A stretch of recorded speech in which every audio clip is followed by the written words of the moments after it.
Hello ladies and gentlemen, GamingMedley here, and welcome to my series MedleyTalks, a series where I give you a medley of my thoughts on anything I'm currently interested in involving video games. Today we're discussing the phenomenon of idle games, such as Cookie Clicker, why people get so addicted to them, and what I think of them.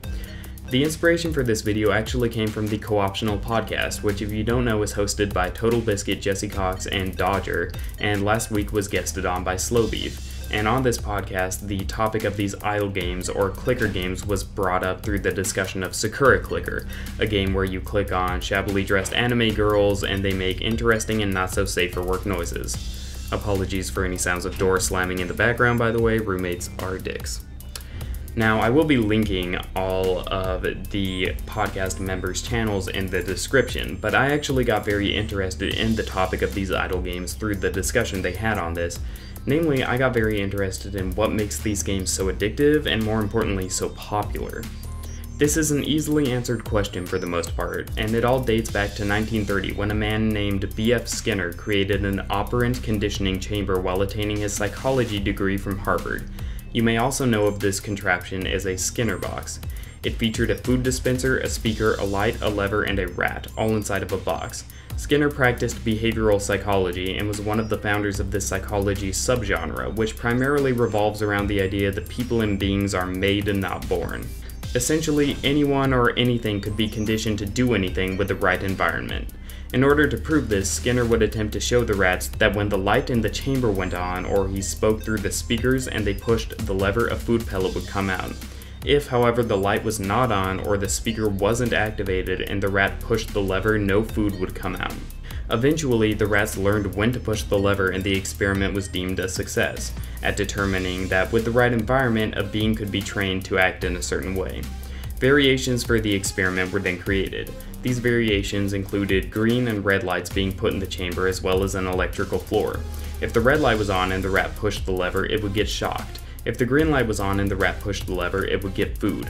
Once again, all of the rats eventually learned that a green light meant food while a red light meant pain, and as such would only press the lever when the light was green.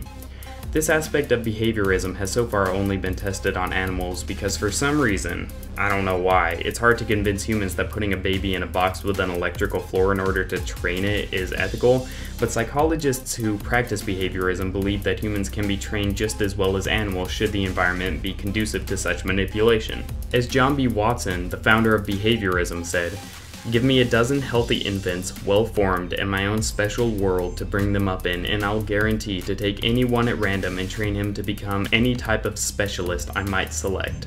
Doctor, lawyer, artist, merchant chief, and yes, even beggarman and thief, regardless of his talents, penchants, tendencies, abilities, vocations, and race of his ancestors." But how does all of this apply to, say, Cookie Clicker, you may ask? It's quite simple, really.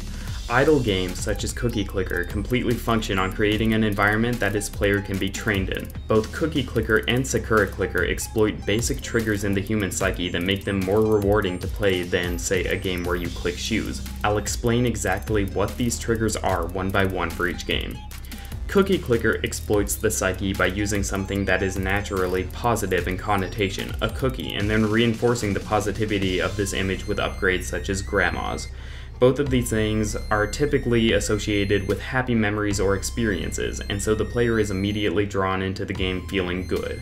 Sakura Clicker, on the other hand, exploits the human desire to have sex or sexual experiences.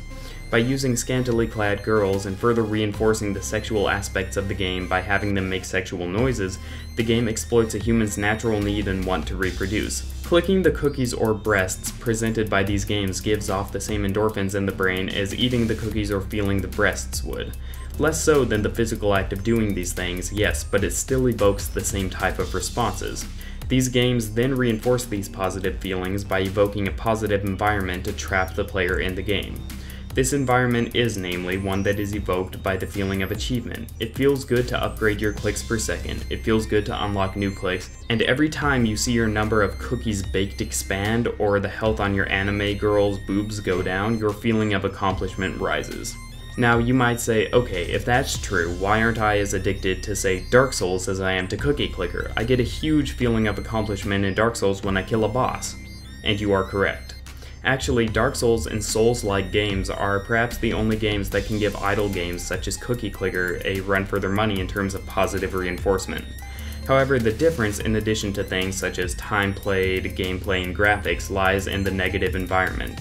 In Dark Souls, dying costs you a lot of time, and even if that negative reinforcement of time lost by death inspires you to push harder to beat whatever boss you are currently fighting, it does not do so forever, and ultimately ends with the phenomenon that we in the science world call throwing the controller at the TV and walking away. Sakura Clicker, on the other hand, has no such negative reinforcement. You can click your anime breasts and listen to your anime orgasms as much as you want, and you'll never be punished for it. The only things that can happen are positive.